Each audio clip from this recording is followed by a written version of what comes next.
మహాశివరాత్రి నాడు అర్జునుడు గబగబా ఆవు పాలు పట్టుకుని అభిషేకానికి వెడుతున్నాడు. కృష్ణ భగవానుడు వచ్చాడు. అర్జున ఎక్కడికి వెడుతున్నావు అన్నాడు.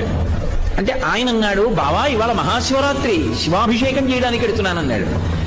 శివాలయంలోనే శివుడు ఉన్నాడా బావా అన్నాడు అర్జునుడితో.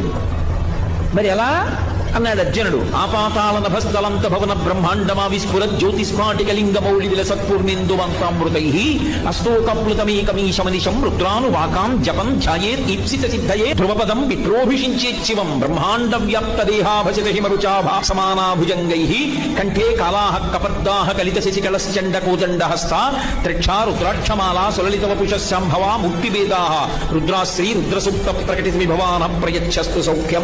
పాతాళం దగ్గర నుంచి ఆ పైన ఉండేటటువంటి బ్రహ్మాండము పై వరకు కూడా శివుడు పరివ్యాప్తమై ఉంటాడు. చంద్రబింబం నుంచి పడుతున్నటువంటి సుధాధారల చేత అభిషేకింపబడుతూ ఉంటాడు. అది ధ్యానం చేస్తే కోరికలు తీరుతాయి.